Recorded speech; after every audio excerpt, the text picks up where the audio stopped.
Bueno, nada, muchas gracias a todos. Vamos a continuar con la siguiente mesa, que es la de un modelo de coordinación sociosanitaria. Para los que no me conozcan, yo soy Erika Quesada, coordino el programa de salud mental de Plena Inclusión Canarias.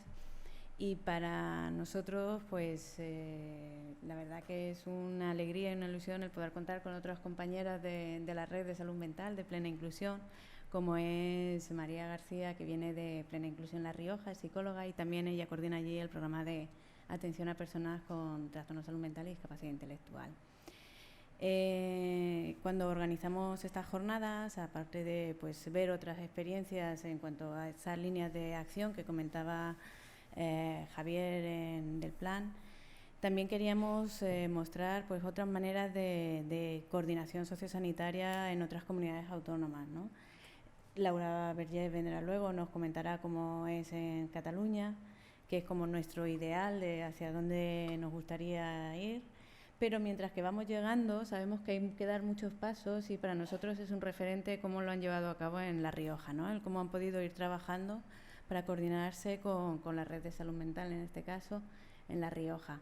Y por eso aprovechamos pues, para que de primera mano pues, pudiesen venir y contárnoslo y aprender y a coger ideas para empezar a ponerlo en marcha también aquí. Muchas gracias por venir, María, y te dejo la palabra. Bueno, gracias. Ahora, gracias a vosotros por contar con nosotros para a la hora de pensar en alguien que pudiese pues, contar la experiencia. Nosotros en La Rioja sí que es verdad que hemos empezado a trabajar, llevamos desde 2012 con este programa y hemos avanzado bastante, pero bueno, nos queda todavía mucho camino por andar.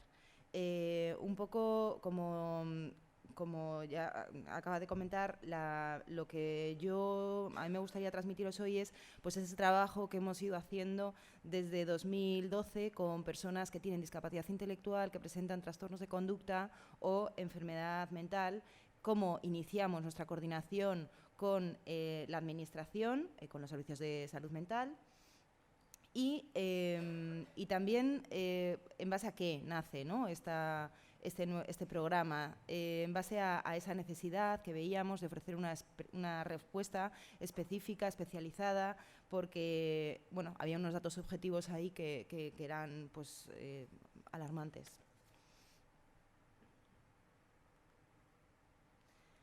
Bien, nosotros en Plena Inclusión La Rioja es una comunidad pequeñita, hay 300.000 personas. En Plena Inclusión La Rioja tenemos 3 asociaciones que ofrecen servicio, aunque luego tenemos también otras 2. Este programa de salud mental se inicia desde la Federación y desde 3 de nuestras entidades miembro.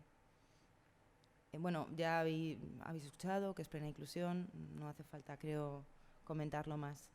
En Plena Inclusión La Rioja somos 915 personas de usuarios con discapacidad intelectual. Luego, bueno, hay familias, voluntarios, directivos, Pero si nosotros nos fijamos en la cantidad de personas que hay en La Rioja con discapacidad intelectual o del desarrollo, vemos que hay 1.826 personas. Es decir, nosotros ofrecemos servicios, ¿no? O sea, hay personas que acuden a nuestras entidades, la mitad de las personas que tienen discapacidad intelectual acuden a nuestras entidades, pero hay 1.826 personas, casi el doble. Eso no quiere decir que a la mitad de las personas nosotros no los atendamos. Siempre les vamos a ofrecer una respuesta, aunque no desde las entidades, sí desde la Federación. Bien, pero lo importante de todo esto, me da la sensación de que no se me escucha. Lo importante de todo esto es que está estimado que un 60% de las personas con discapacidad intelectual o del desarrollo van a tener en algún momento trastornos de conducta o enfermedad mental. El 75% de este número, de este porcentaje, va a poder recurrir a servicios ordinarios de salud mental. Pero, en cambio, un 25%, que en el caso de La Rioja serían aproximadamente 275 personas, van a requerir unos servicios especializados, específicos. No van a poder, si van a la red de salud mental, pues esa red de salud mental dentro de sus herramientas y dentro de sus conocimientos es muy probable que no lleguen a entender y aterrizar exactamente en el problema que puede tener esta persona.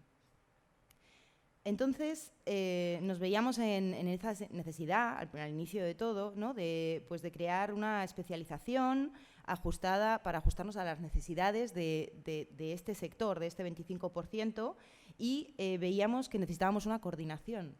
No va a haber un profesional que sea capaz de dar respuesta a esto. Necesitamos una visión mucho más amplia, ¿no? una visión, una coordinación que lo que haga es reunir mucha información, reunir muchos servicios y darle sentido a un conjunto de alteraciones que está presentando la persona. Es decir, necesitamos un punto de vista multidisciplinar.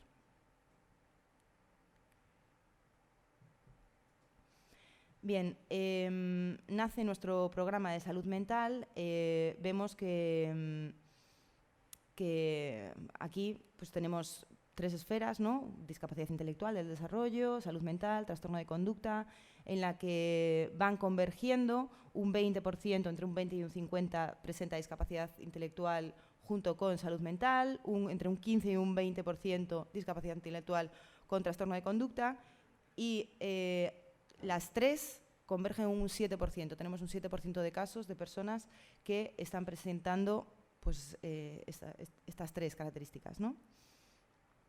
¿Qué es lo que vemos en estas personas? Pues vemos mucho sufrimiento a nivel individual. La propia persona, el propio usuario tiene mucho sufrimiento. Las familias también lo tienen. Mucho malestar, genera mucha desestructura, ¿no? en el plano familiar. Profesionalmente, los profesionales que atienden a estas personas están un poco desbordadas. Vemos grandes dificultades en cosas tan simples como deberían ser, ¿no? El diagnóstico y la identificación de qué es lo que está ocurriendo realmente.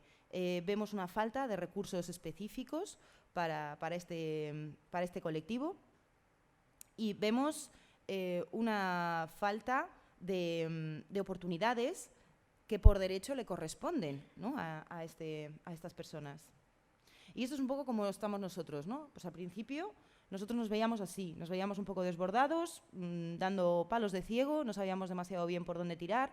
En muchas ocasiones lo que hicimos ante estos problemas que nos veían, que nos llegaban como una alarma, ¿no? De ¿qué hago?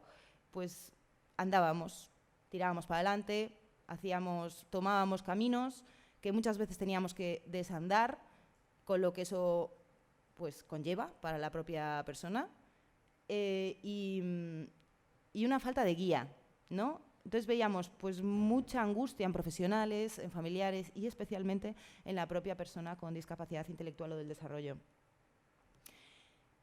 ¿Y qué es lo que hacíamos en muchas ocasiones? Pues acudimos a la unidad de salud mental, al psiquiatra, que está igual de perdido, ¿no? Porque es un caso muy complicado, que no tiene toda la información necesaria, y entre todos, perdón. Entonces, muchas veces lo que se recurre es a medicación. Medicación para rebajar ese malestar, para paliar el trastorno de conducta. Claro, nosotros como profesionales desde las entidades somos los primeros que no lo estábamos haciendo bien, porque nosotros no sabíamos entender demasiado bien qué es lo que nos estaba diciendo esa persona con ese trastorno de conducta, cuáles eran las necesidades específicas de ese trastorno de conducta. Entonces, nuestra derivación a la unidad de salud mental muchas veces era innecesario y no tenía la información correcta. Lo que estábamos haciendo era poner tiritas, ¿no? No estábamos tratando el problema desde un punto de vista profundo, sino que estábamos curando de manera superficial y estábamos matando moscas a cañonazos. En el año 2012, entonces, nace nuestro equipo con esa necesidad de dar respuesta a este colectivo. Entonces, lo que hacemos es empezar a formar a 10 profesionales del movimiento asociativo en alteraciones de salud mental. Nuestro mentor es Ramón Nobel Alsina. Él ha sido con el que iniciamos nuestra formación a día de hoy. Seguimos formándonos con él y el que nos ha abierto gran parte del camino. ¿Qué somos nosotros? Pues una herramienta. Nosotros somos una herramienta para que nos usen. Cuando nos viene, vemos que hay una persona que está teniendo una alteración de conducta, un problema de salud mental, nosotros vamos coordinando, recogiendo información con diferentes recursos, con diferentes herramientas, luego más adelante lo veremos, y ofrecemos toda esa información a la unidad de salud mental para que el profesional tenga todo en cuenta y pueda tomar una determinación.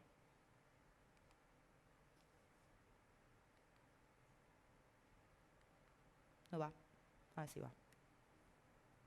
Bien, entonces, de ahí la importancia, ¿no?, de ese AMIC, de ese análisis multimodal integral de la conducta, ¿no?, de esa importancia de tener en cuenta todos los factores biológicos, la predisposición genética en determinados síndromes, posibles afectaciones sensoriales, si la persona tiene una epilepsia, todos los factores psicológicos, cómo es la personalidad de esta persona, cómo es su perfil cognitivo, cómo es su comunicación, cómo está su autoestima, y luego también toda esta parte social. Esta persona está integrado, participa activamente en la sociedad, tiene una familia, ¿no? Toda esta información va a ser completamente relevante a la hora de entender qué es por qué se está dando esa conducta, ¿no? Y toda esta información es la que nosotros debemos darle al psiquiatra de referencia para que tenga en cuenta, porque va a ser fundamental. ¿Por qué veíamos que existían ciertas dificultades? Pues por ese fenómeno, ¿no?, del enmascaramiento. Por una parte, enmascaramiento de nosotros, de los profesionales que atendemos al colectivo a la hora de evaluar la enfermedad mental en discapacidad intelectual. En muchas ocasiones, el observador, aparte de que solamente está en un contexto específico con el usuario, en muchas ocasiones se ha visto que muchas de las alteraciones que se presentan son justificadas por el hecho de tener una discapacidad intelectual. Además, veíamos que muchas veces no teníamos la formación específica, antes de la formación, ¿no? Veíamos que no teníamos esa formación específica que nos permitiese comprender ciertas situaciones, y tampoco teníamos las herramientas necesarias para poder valorarlas. Un ejemplo, yo creo que es bastante gráfico. Una persona con TEA que puede tener una conducta autolítica, que muchas veces podemos pensar que, bueno, como tiene un TEA, ¿no?, pues podemos entender que eso pues es algo que lo explicamos dentro del TEA, pero analizamos, y si analizamos desde este punto biopsicosocial, puede que dentro del aspecto bio, dentro de esta exploración física que nosotros hacemos, puede que haya dentro de esta conducta pues un dolor que, dadas las características, y esto va a ir a continuación, de las dificultades del propio sujeto de comunicar la propia dolencia que tiene, pues la conducta sea esa, ¿no?, de autolesionarse. Luego también veíamos que si el sujeto, si nuestro usuario acude a una consulta, no va a ser una situación natural. La información que nosotros podamos obtener de sus entornos naturales va a ser mucho más rica. Tampoco va a tener la capacidad de transmitir qué es lo que le pasa. No va a tener la capacidad tampoco de comprender, ¿no?, de comprender todo ese mensaje o esa pregunta que le puede estar haciendo el profesional que le está atendiendo en ese momento. También es necesario entender que el síntoma va a ser diferente en función de las vivencias que haya tenido la persona. Y igualmente, esa conducta también pueden mascarar algo detrás. Un dolor, una necesidad, un malestar. Bien, voy a ir un poco más rápido porque me voy a quedar.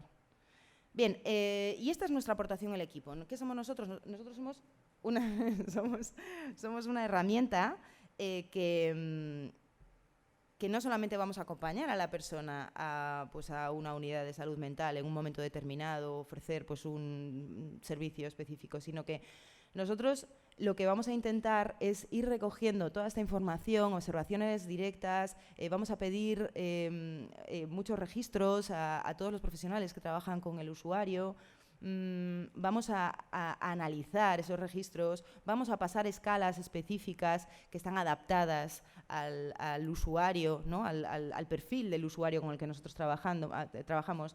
Vamos a atender a esas vulnerabilidades que tiene la persona.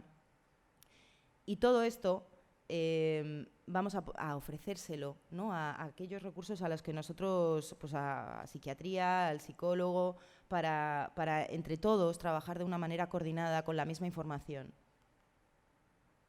Esto es un poco lo iremos viendo uno a uno. Este es el hilo, ¿no? que hemos seguido desde nuestro comienzo. En el año 2012 es cuando nosotros nos damos cuenta de esta necesidad y empezamos, a finales de 2012, es cuando empezamos esta formación, este camino.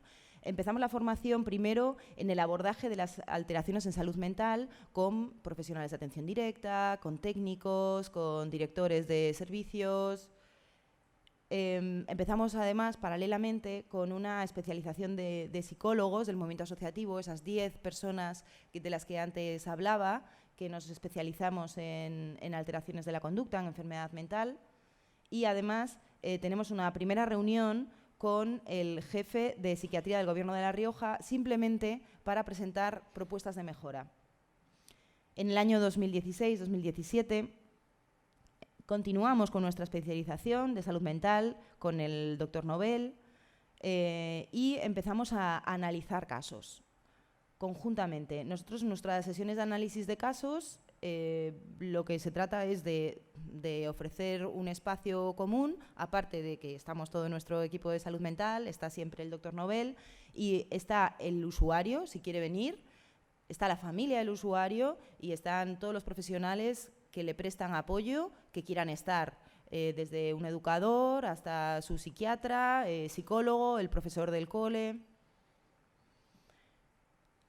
Tenemos una reunión con el jefe de psiquiatría de La Rioja y para empezar a pensar, ¿no?, en cómo nosotros podemos iniciar esa andadura de coordinación, y tenemos nuestra primera reunión con los profesionales de la salud mental.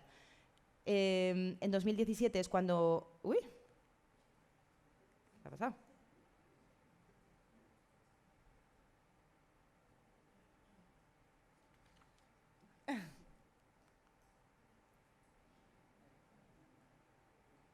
Vale, bueno, yo sigo. En 2017 hacemos unas jornadas científicas que fueron como un punto de inflexión en el que llegamos a 300 personas del ámbito de la salud que conocen nuestra metodología y que ya no les sonamos tan raro, ¿no? Cuando nosotros vamos a acompañarles y decimos que vamos a hacer un análisis multimodal integral de la conducta, pues bueno, ya van sabiendo un poco a qué nos referimos. Y implantamos como metodología el plan de apoyo conductual positivo dentro de nuestros servicios.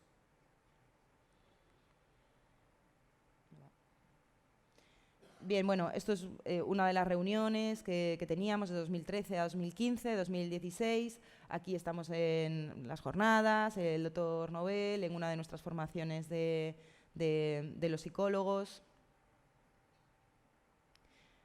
Bien, en 2018, ¿qué es lo que tenemos? Pues continuamos con esas sesiones de formación con el Dr. Nobel, de esas sesiones de análisis de casos. Hacemos unas sesiones clínicas trimestrales entre la unidad de salud mental. Nosotros tenemos 3 fechas distribuidas a lo largo del año en las que nos reunimos con una unidad de salud mental, y en esas unidades de salud mental lo que hacemos es analizar casos comunes de usuarios nuestros que acuden a ese servicio. También hacemos lo mismo, pero de manera semestral, con la unidad infantojuvenil de esa unidad de salud mental. Además, se pone en marcha un protocolo de coordinación entre el psicólogo de plena inclusión y el psiquiatra de referencia, ¿no? De qué manera ese psiquiatra va a derivarnos a nosotros el caso. Y formamos a 110 profesionales del ámbito sanitario sobre un tema que nos parecía desconocido y relevante, que era epilepsia y discapacidad intelectual y del desarrollo.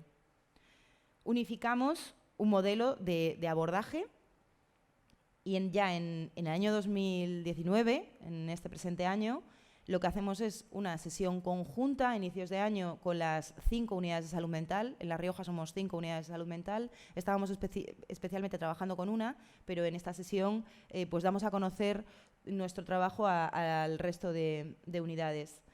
Nos reunimos con la consejera de salud y con el médico para proponer una regulación de nuestro servicio y llegamos, la derivación a nuestro servicio se empieza a proponer ya desde el propio informe que emite el psiquiatra.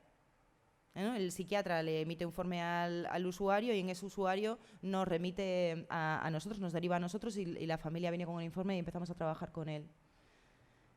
Nos especializamos también en neurocognición, importantísimo, y voy a seguir, porque si no... ¿Cuáles son los resultados? Pues los resultados es que afianzamos un modelo de abordaje en las alteraciones de conducta. Tenemos un grupo de profesionales que están especializados dentro de cada una de nuestras entidades y dentro de la federación. Tenemos a 200 profesionales formados de la salud pública. Nos han derivado 75 casos que hemos evaluado con plan de apoyo conductual positivo. De las 183 personas con discapacidad intelectual o del desarrollo que precisan ayuda dentro de salud mental. Este es nuestro equipo de salud mental. Hasta aquí he ido explicando un poco cuál ha sido esa necesidad de formación y cómo nos hemos estado estableciendo a lo largo del tiempo como una herramienta. Y a partir de aquí sí que me parece interesante contar un poco el modelo para que se entienda un poco más, ¿no? Sí que estaba hablando de todo el tema de un análisis integral, multimodal, interdisciplinar, pero ¿a qué es lo que formamos, ¿no? ¿Cómo nos formamos nosotros? Primero nos formamos en este modelo, apoyo conductual positivo, que lo que nosotros queremos es analizar a la persona dentro de su entorno para tratar de ofrecer soluciones modificando condiciones que sean más de tipo ambiental, ¿no? Trabajando sobre todos aquellos déficits que la persona pueda tener. Nosotros, entendemos que si queremos trabajar un comportamiento de una persona, queremos cambiarlo, lo que vamos a tener que modificar son las conductas que son menos adecuadas y tenemos que cambiarlas por otras que sean más adecuadas. Y para ello necesitamos entender toda la conducta, entendiendo qué es lo que la hace probable. Este plan de apoyo conductual positivo lo que sitúa es el foco en la persona, en sus sistemas, en el futuro. La persona es el centro de todo lo que pasa a su alrededor y tiene una visión más positiva de la persona, ¿no?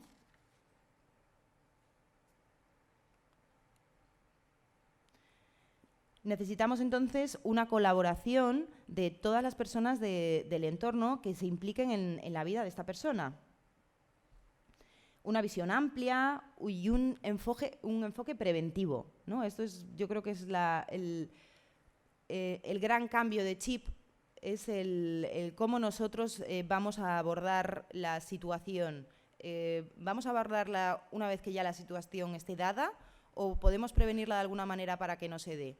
Porque a lo mejor inicialmente ese trabajo es más costoso, ¿no? El de la prevención, pero a largo plazo mejora la calidad de vida de la persona, de la familia y va a requerir muchos menos esfuerzos a nivel de todo. Entonces, lo que nosotros queremos es que la persona tenga nuevos repertorios adaptativos para mejorar su estilo de vida, para tener un mayor desarrollo personal. Necesitamos tener esa visión respetuosa con la persona y para poder ofrecerle unos apoyos que le permitan alcanzar sus metas propuestas. Nos hemos tenido que formar en evaluación, en esos factores que contribuyen, ¿no? Pues esos en síndromes, en vulnerabilidades genéticas, en exploraciones médicas necesarias. Bien.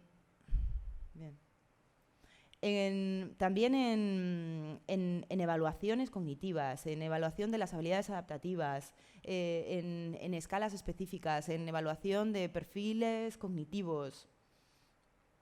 Y también entender cómo es el entorno de la persona que se desenvuelve, si se le ofrecen todos los apoyos necesarios para que pueda crecer, si tiene una red social, familiar. Y aquí otra vez hablo esto, ¿no? de las estrategias, diferentes estrategias que nosotros necesitamos saber, necesitamos intervenir y necesitamos primero formarnos. ¿No? En nuestra intervención se va a basar en las medidas proactivas. Si nosotros podemos hacer una manipulación ecológica, una manipulación del ambiente, y simplemente con esa manipulación del ambiente vamos a hacer que la persona disminuya la emisión de las conductas problema, pues estamos ya evitando tener que intervenir de una manera más reactiva, que puede ser, pues en un determinado momento, tener que acudir a un fármaco o hacer una contención, ¿no? También tendremos que formar a las personas que están trabajando con el usuario, primero valorar y después formar a los profesionales para que ellos sepan de qué manera tienen que intervenir cuando la persona ya está reaccionando, para que haga el menor daño posible, ¿no? Puede ignorar, puede redirigir, puede ofrecerle algo alternativo, puede contener y para ello pues necesitar una formación de cómo debe ser esta contención.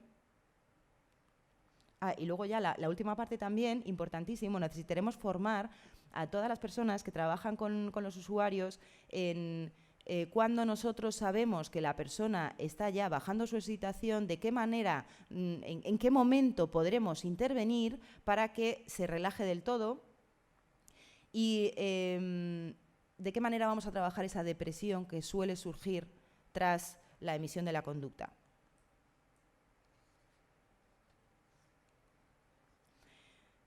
¿Qué es lo que queremos nosotros? Pues una fotografía.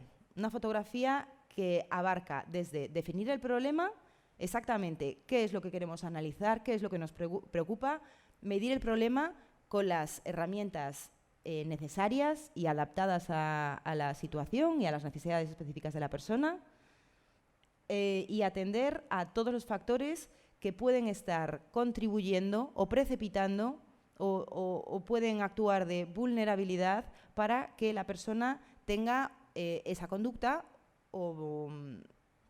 que nosotros queremos estudiar. Con todo esto, lo que hacemos es un informe de valoración en el que recogemos todo. Y el último paso ya sería el plan de apoyo conductual en lectura fácil, que luego lo veremos también. Aquí todos estos pasos están un poco más definidos, pues cómo medimos la conducta. Estas son algunas de las herramientas que nosotros utilizamos, el ABC-ECA, el VIVAT. Hacemos grabaciones, importante, grabaciones de cómo está la persona cuando está emitiendo esa conducta que a nosotros nos preocupa. Hacemos registros en función de qué es lo que nosotros queremos medir, pues utilizaremos unos registros u otros. Aquí tenemos un scatter, que es para medir frecuencia. Y no me va, vale. Bien, dentro de nuestro informe esto va a ser un punto crucial, ¿no? Para poder entender bien qué es lo que está pasando dentro de la persona, ¿no? Si nosotros vemos que la persona tiene epilepsia, tiene insomnio, ansiedad, delirios, todas estas condiciones, lo que van a actuar son de vulnerabilidad para que la persona pueda emitir la conducta. Sí, nosotros podemos también entender que la persona en un determinado momento puede tener cansancio o puede tener fiebre y que esto en esta persona en concreto puede estar generando un estado de malestar que si hay otra situación externa sumada a esa situación contribuyente, puede que esta situación dispare la conducta problema. ¿Bien? Un poco complicado. Y luego tenemos los precipitantes. Pues si tenemos una persona, por ejemplo, que tiene pues, una hipersensibilidad acústica, entendemos que un ruido puede actuar como precipitante para que en un determinado momento pues, presente un desajuste conductual. Todo esto está recogido dentro de nuestro informe y será la base para nuestras hipótesis. Bueno, a partir de todo lo anterior, nosotros vamos a hacer este cuadro y este cuadro que nos va a ayudar muchísimo a la hora de establecer nuestras hipótesis. Hipótesis médica, psiquiátrica, psicológica y ecológica. En las que nosotros pensamos que puede que cierta situación está actuando de precipitante para que la persona emita la conducta X. Entonces, vamos a ver de qué manera nosotros podemos hacer un plan de acción, podemos integrar nuestro plan de acción ciertas pautas para que se reduzca. Y también tenemos que determinar qué es lo que nosotros esperamos de nuestra intervención. Esperamos que se reduzca en un 80% la conducta de Y a partir de nuestros registros, que en todo momento vamos a tener que estar administrando, vamos a ver si realmente esto se hace o no se hace. Y esto sería el último punto de nuestro diseño de plan de intervención, ¿no? Esto sería lo que nosotros entregamos al psiquiatra, a la unidad de salud mental. Es un informe con toda la información, toda la recopilación de datos, y luego dentro de nuestro plan de intervención vendría esto, pues un cuadro y más objetivos generales y un plan de acción en el que se refleja quién va a ser el responsable de que se cumplan los objetivos. Entonces, hablaba antes que primero tenemos dos tipos de informes. Un informe técnico, que es el que nosotros utilizamos para darle a los profesionales, pues a psicólogos, psiquiatras. Y luego tenemos también los apoyos de conductual positivo en lectura fácil, que esto es un plan en primera persona en el que la persona cuenta estrategias, pautas, medidas que pueden utilizarse con él para tratar de disminuir la conducta. Cuenta además cómo es. Es una manera de que los profesionales de atención directa o los familiares, al leerlo, se acerquen al usuario y no tengan una visión negativa de está realizando esta conducta de manera desafiante, sino que es un cambio, ¿no? No es desafiante, sino que es una necesidad, ¿no? Está haciéndolo porque realmente tiene pues, un dolor de muelas que yo no me había dado cuenta, o está haciéndolo porque tiene hambre, o está haciéndolo porque lo está haciendo. Bien, estas fotos son de Ramón en una de nuestras formaciones y en la otra pues estamos con una de las familias a la que pues, le hicimos un plan de apoyo conductual positivo. Las sesiones que llevamos evaluadas dista bastante, las que llevamos evaluadas con el Dr. Nobel y las que llevamos en la unidad de salud mental, las que hemos presentado dentro de las coordinaciones. Son 75 frente a 9. Nos gustaría que estuviesen a la par. Entendemos que eso va a ser complicado, pero desde luego vamos a intentar trabajar para lograr que por lo menos se parezcan un poco más las dos cifras. Como dije antes, desde 2017, el primer miércoles de febrero, mayo, noviembre, nosotros tenemos nuestras sesiones en las que pues, todos los profesionales de esta unidad de salud mental bloquean sus agendas y nos prestan 2 horas para poder trabajar con ellos casos conjuntos que o bien nos derivan ellos o bien nosotros llevamos porque nos preocupan, porque no entendemos y porque queremos ofrecer pues, respuestas adaptadas. ¿Cuáles son los resultados que tenemos? Pues que los profesionales de salud mental tienen más información a partir de todo lo que nosotros vamos ofreciéndoles, de toda nuestra recopilación de registros, de todas nuestras escalas, de todas nuestras gráficas, tienen más información de cuál es la situación de la persona con discapacidad intelectual a partir de todos los entornos, no solamente de la información que se puede dar en ese momento en consulta. Hemos visto que se reducen las conductas problema de los usuarios, que hay menos crisis, que hay menos consultas, menos necesidad de acudir a consultas de salud mental, menos ingresos hospitalarios, menos medicación y, en general, una mejora de la calidad de vida de las personas y de las familias. Ya lo dije al principio, esto es algo que llevamos haciendo desde 2012, sí que es verdad que hemos mejorado mucho, pero nos queda muchísimo por hacer todavía. Hemos trabajado más a fondo con 2 unidades de salud mental, empezamos con una, ahora con la otra pues también estamos trabajando, con otra de ellas también estamos trabajando bastante, pero sí que nosotros queremos generalizar este trabajo coordinado con todas las unidades de salud mental. Queremos seguir trabajando con los profesionales de la salud mental, queremos que nos aumente el número de derivaciones de casos y que sean ellos, además, ¿no?, quienes propongan trabajar de esta manera. Voy un poco mal de tiempo, voy a intentar hacerlo rápido. Traía un caso de este hombre.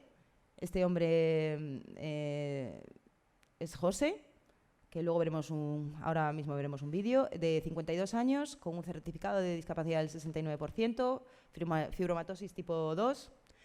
Ha vivido siempre en el mundo de la exclusión, ha vivido en la calle, ha estado en el centro penitenciario, ha estado en recursos para personas con discapacidad, actualmente reside en una vivienda con apoyos. Desde 2014 empieza a acudir a uno de nuestros recursos, tiene una curatela económica. Este caso tiene 2 fases importantes, una en 2016 y otra en 2017.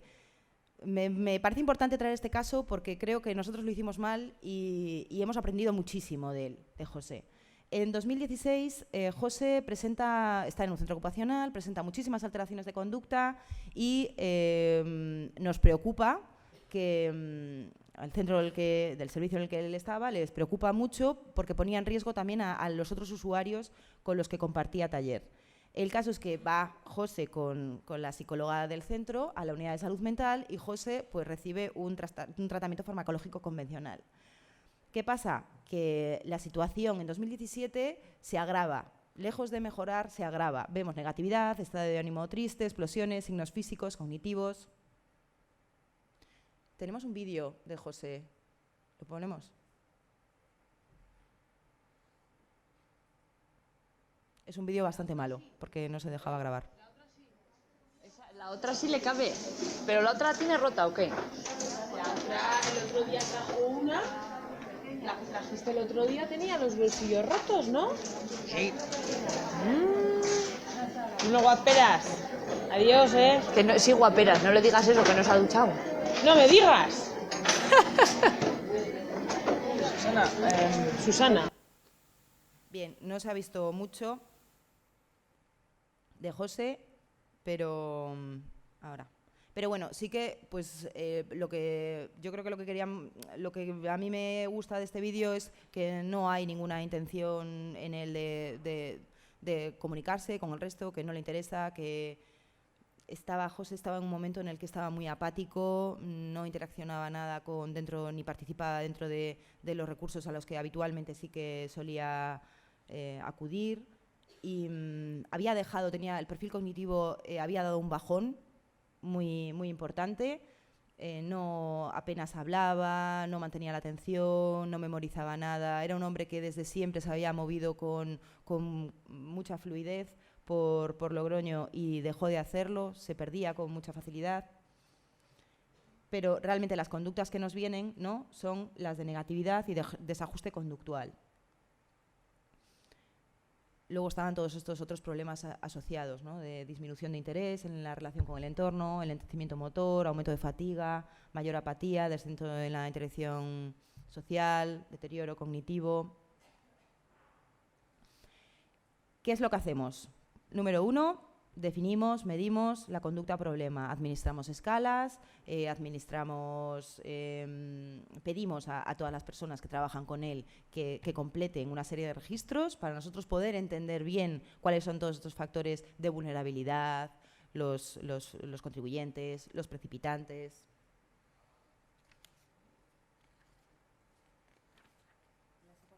¿No la pago yo? ¿No?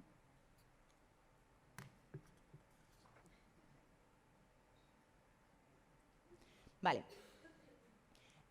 Con todo esto, lo que hacemos es tratar de elaborar un cuadro que explique la conducta de José. ¿Por qué José está emitiendo conducta X en lugar X y ante situación X y con X medicación, con X situación física? Bueno. Y a partir de ahí elaboramos nuestras hipótesis neurológicas, psiquiátricas, psicológicas, ecológicas.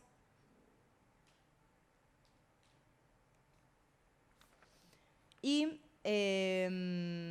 lo que nosotros hacemos es elaborar un plan de acción con todo esto. Nosotros pensamos una de nuestras hipótesis y es: José está teniendo, por la edad que tiene, pues está teniendo pues un inicio de demencia, ¿no? Pues vamos a administrar con el Camdex. Nosotros vimos que no, que eso lo descartábamos. Teníamos como una serie de hipótesis que poco a poco pues íbamos descartando una a una. Entonces, atendiendo a todas las hipótesis que eran más del entorno, ¿no? Eran más ecológicas, veíamos que José estaba triste porque no estaba teniendo una vida, no estaba persiguiendo los objetivos que él quería. Estaba teniendo además una medicación que él no se sentía a gusto con esos efectos secundarios de la medicación y que lo estaban mermando, ¿no? Era como una cadena, un ciclo en el que pues cada vez José estaba peor y tampoco era capaz de comunicar que estaba peor y se había ido metiendo pues ensimismado en sí mismo. ¿Qué es lo que hacemos? Pues elaboramos el plan, realizamos enfocado pues un poco a reducir toda esta conducta problema, ajustar el diagnóstico, a elaborar un perfil cognitivo, a que adquiera nuevas habilidades que le permitan ser más autónomo y proponemos una intervención coordinada. Claro, vamos con todo esto a la psiquiatra, a la misma psiquiatra a la que nosotros le habíamos pedido ayuda un año antes y lo que nos dice es no, evidentemente, con toda la razón del mundo, nos dice no, vosotros nos pedisteis ayuda hace un tiempo, os hemos dado esta medicación porque porque estaba teniendo unas conductas que ponían en riesgo a otras personas, yo no le voy a quitar esa medicación. Entonces, entre la psiquiatra y yo, que era la psicóloga que en ese momento fui a acompañar a José, lo que sí que acordamos fue decir, bueno, pues vamos a probar, ¿no? Vamos a probar, vamos a poner primero en marcha este plan y vamos a ir viendo, vamos a ir haciendo pues una supervisión. Y vamos viendo que José, con esta propuesta de mejora ecológica, ¿no? Las condiciones ecológicas, José iba reduciendo las conductas, la emisión de las conductas problemas, la frecuencia y la intensidad. Y ella entonces apostó por ir rebajando la medicación.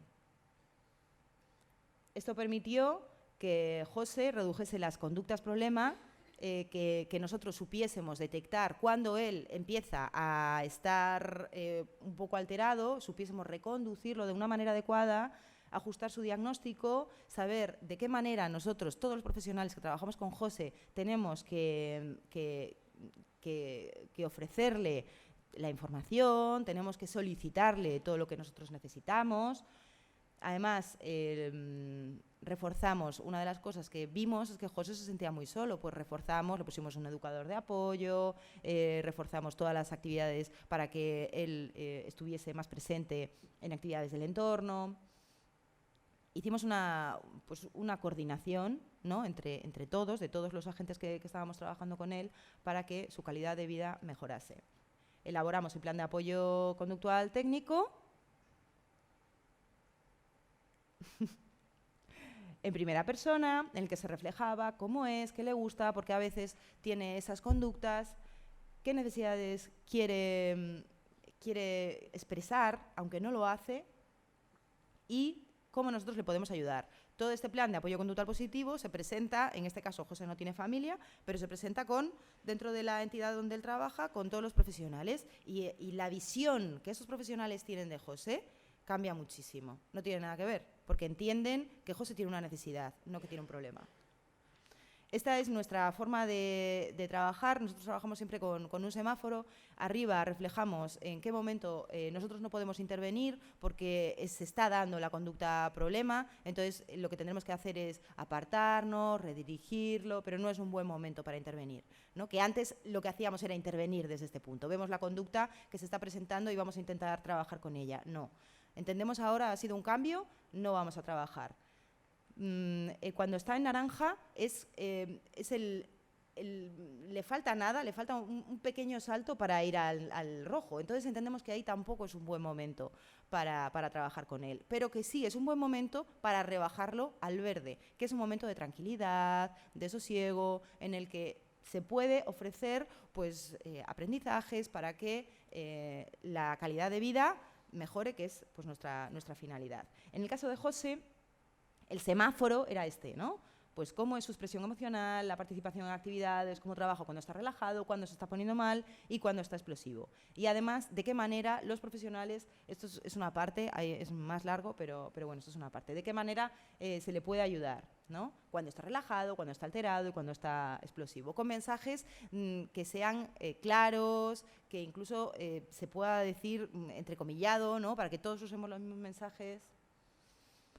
Con el análisis de casos, entonces los resultados que tuvimos fue pues, que él aumentó en gran medida la interacción social con sus compañeros, con profesionales, redujo las conductas de explosión y de negatividad y su nivel de comunicacional, atencional y de otras muchas funciones cognitivas pues, mejoraron en gran medida. Y además, José es más autónomo. Eso. Y nada, ya acabo. Aquí me llamaron. A ver, aquí estás ejecutivo total, ¿eh? Aquí me llamaron. Por teléfono. Mira. Bueno, nada, es muy poquito, pero es para que veáis un poco el cambio. Yo creo que es evidente, ¿no? El cambio que tuvo entre que fueron meses, fue un año. Y nada más. Muchas gracias.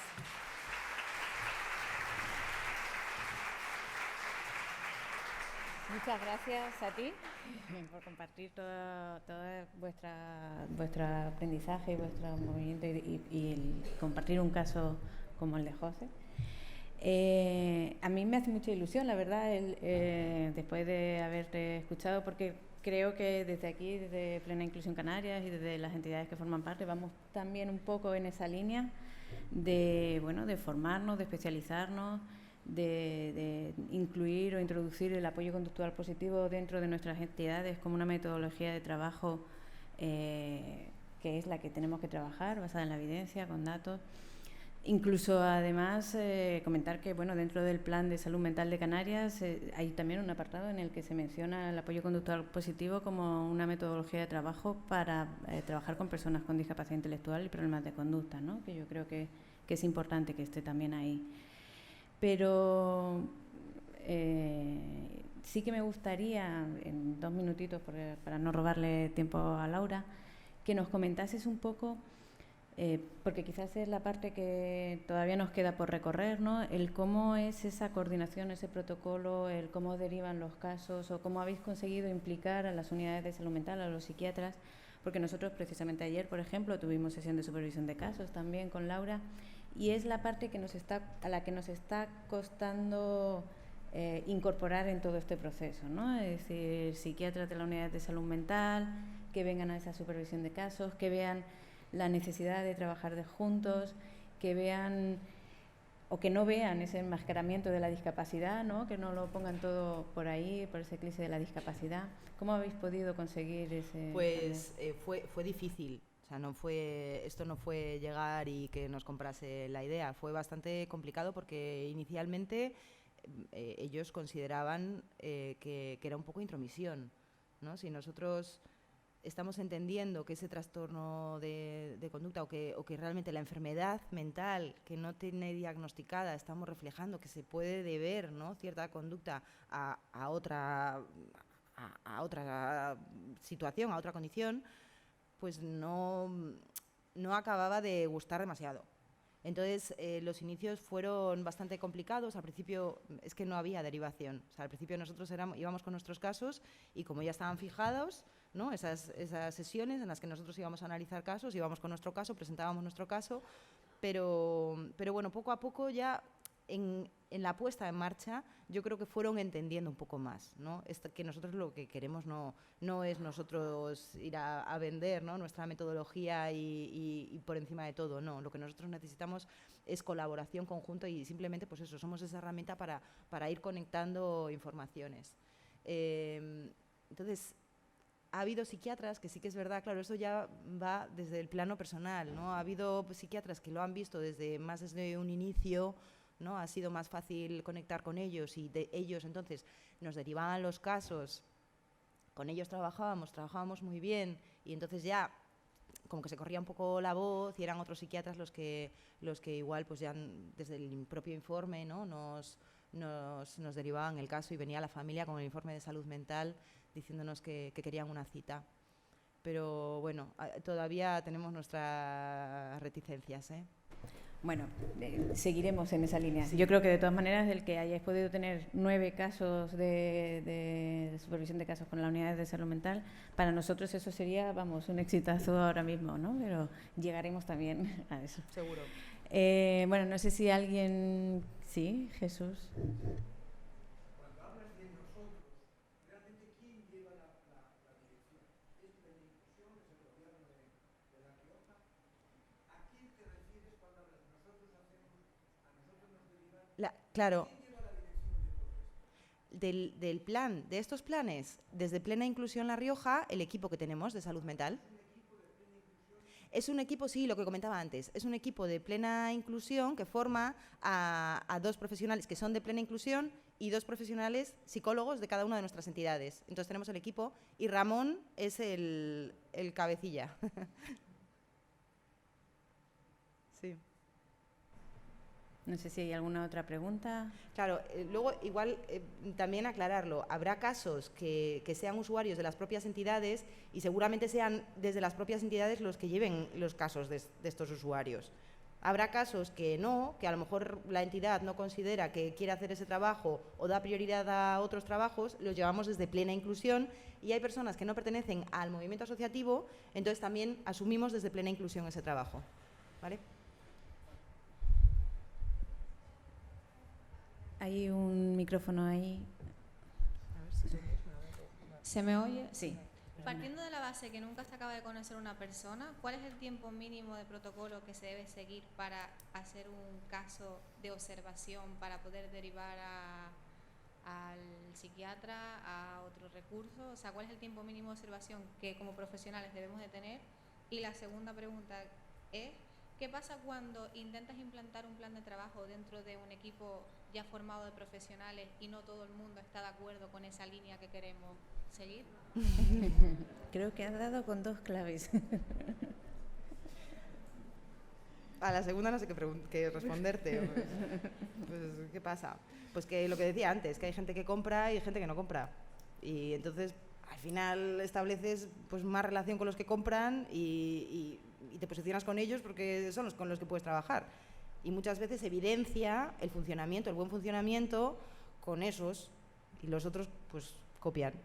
Es que para ellos, claro, es una descarga realmente, ¿no? El trabajo sucio lo hacemos nosotros, ¿no? El trabajo eso de recopilar, de pasar información, de hablar con uno, con otro. Entonces, el informe realmente, para ellos, lo único que tienen que hacer es leer y con eso tienen muchísima más información de la que podrían tener habitualmente.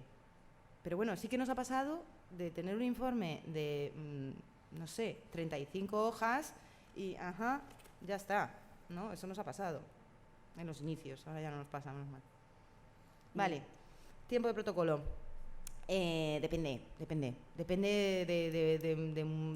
de todo, porque hay veces que dentro de nuestras hipótesis, ¿no? Lo que decía al principio de hemos andado caminos que hemos tenido que desandar, pues ahora nos sigue pasando a día de hoy. Entonces hay muchas veces que nuestras hipótesis van por un camino que luego comprobamos que no son esas hipótesis, ¿no? Pero de una manera mucho más controlada, mucho más guiada y sin hacer daño a la persona podemos claro, porque lo único que estamos haciendo es recoger información, no estamos haciéndole nada, ningún mal a la persona. Entonces lo que hacemos es dirigirnos hacia otro, entonces al final ocupa mucho más espacio. Hay otros momentos en los que vemos que lo que le está pasando a la persona es muy funcional, entonces eso es muy fácil. Nosotros a las familias que llegan siempre alarmamos, ¿no?, de lo que hay para que ellos quieran participar o no quieran participar, pero con conocimiento de que lo más seguro es que la evaluación va a durar 1 año. Siempre ponemos 1 año, decimos 1 año. Y hay familias que se quedan por el camino.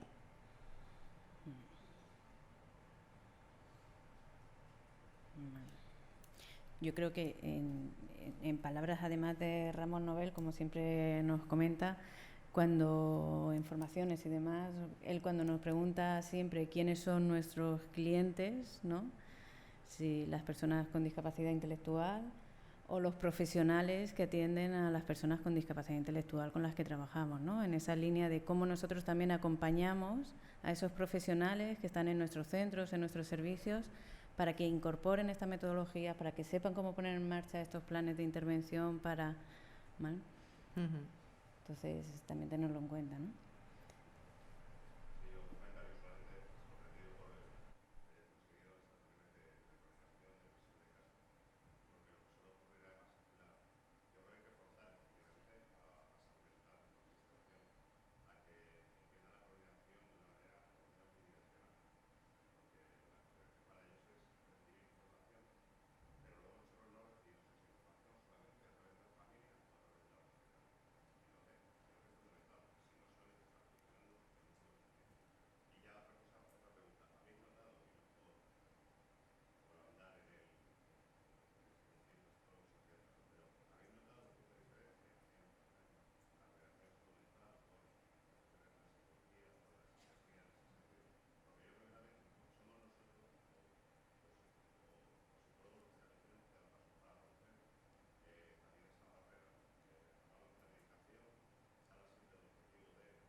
Diferencias entre la aceptación del modelo.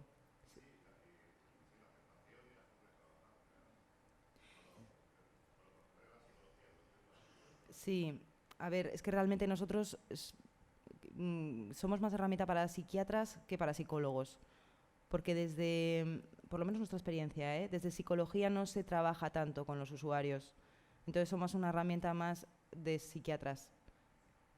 Sí que es verdad que hay mucha medicación, ¿no?, dentro de nuestros usuarios, y ese ajuste ¿no?, del que tú hablas, pues claro, va de manos del psiquiatra.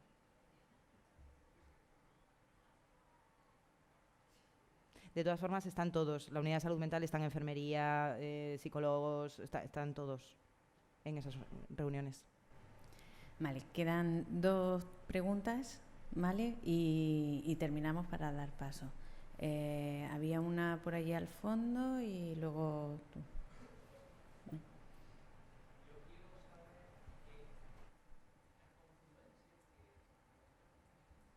Te van a pasar el micrófono, perdona. Las confluencias que mostraste al inicio de los círculos, ¿cómo pudieron llegar a esos datos tan fiables? Porque nos está costando muchísimo definir la enfermedad mental dentro de la deficiencia intelectual. Esos datos no son nuestros, esos estaban dados ya. Claro. Has hablado de 8 casos que han llevado exitosamente, pero veo que has hablado muchísimo de conductas disruptivas, de inadaptaciones. Eso, dentro de esos 8 casos hay psicosis, hay neurosis, ¿y cómo lograron abrirse paso dentro de una persona con las limitaciones que tiene la discapacidad intelectual, lograr definir las categorías clínicas? Y luego, me imagino que en esos casos los psiquiatras no se van a... Perdona, no, es que no estoy oyendo. No me oye. Vale, que me están diciendo que después va a haber una ponencia de trastorno mental grave. No, sí, pero yo quería saber si de lo que hablas es exclusivamente de conductas disruptivas y procesos de inadaptaciones en centros de usuarios, o estás hablando del espectro de trastornos de salud mental de todo el colectivo. Sí, de salud mental también, claro. En estos 8 casos habían problemas de salud Sí, mental sí, que no sí. fueran conductas disruptivas. Sí. Por ejemplo, algo que se me viene ahora a la mente, trastorno de bipolaridad, ¿no? Muy bien, muy Que, bien. claro, que es muy difícil igual diagnosticarlo, pero nosotros, gracias a todos esos registros que tenemos, ¿no? Con el scatter que veíamos antes o con las fichas ABC, pues vamos viendo pues que hay pues una tendencia, una pauta clara, tenemos esos datos. ¿Y pruebas estructuradas? O sea, ¿existen pruebas estructuradas para dentro de la discapacidad intelectual? Sí, claro. No semiestructuradas ni libres, sino estructuraditas. Sí, estructuradas. Después hablamos, gracias. Sí. Pruebas estructuradas y validadas para personas con Claro. discapacidad, ¿vale? Que muchas veces también el problema de un buen diagnóstico es el Claro. desconocimiento de esas pruebas que existen, ¿no? De todas maneras, yo creo que ahí también Laura nos hablará ahora de todo lo que tiene que ver con trastorno mental grave y discapacidad intelectual. Y Lairo. Bueno, yo soy residente de enfermería de salud mental y la verdad que me gustaría visibilizar un poco nuestra labor, porque continuamente se habla de psiquiatras, psicólogos, psiquiatras, psicólogos. Yo creo que también es importante y que podemos ser una fuente también, pues, bien para la derivación, para comunicar, para poder formar realmente un equipo y bueno, pues ir todos en la misma línea de trabajo. Entonces quería preguntar a ver si, pues, de alguna forma también enfermería puede derivar o cómo estamos ahora mismo. Derivarnos no nos derivan. Lo que sí trabajamos, es verdad, tienes toda la razón, que en enfermería, que no lo he nombrado, pero sí que nos han ayudado ya no solamente en salud mental, sino en enfermeras de atención primaria, importantísimo que nos puedan ayudar con algunos planes que podemos llevar a cabo. Por ejemplo, una persona que tiene terror, le da pánico si tiene que sacarse sangre, ¿no? Y ahí con la enfermera necesitamos un trabajo de coordinación, primero de sensibilización y después de coordinación. Y claro, no tiene nada que ver. Cuando tenemos esa complicidad, ¿no? con la enfermera, pues nos facilita muchísimo el trabajo. Y luego desde salud mental, te hablo yo de mi caso, ¿eh? Yo específicamente del usuario trabajando con la enfermera en esos casos de inyecciones y tal. Yo profesional como psicóloga dentro de plena inclusión. No sé si otras personas sí, pero bueno, o sea, fundamental, básico, porque en otros momentos sí que nos han ayudado muchísimo, porque además hay personas que en esa situación en la que se tienen que sacar sangre y tal, pues que tienen que por un problema médico, pues tienen que sacarse sangre muchas veces, ¿no? Y si cada vez que vamos a que le saquen sangre, pues es una situación que no se puede manejar, tiene conductas agresivas hacia todo, de toda la agresividad, pues realmente estamos teniendo un problema importante. Muy bien, pues muchas gracias, María, por estar hoy aquí, acompañarnos vosotros. y darnos ánimo en ese camino que estamos recorriendo, que podemos ir de la mano y que estamos yendo muy de la mano. Y pasamos a la siguiente ponencia. Gracias.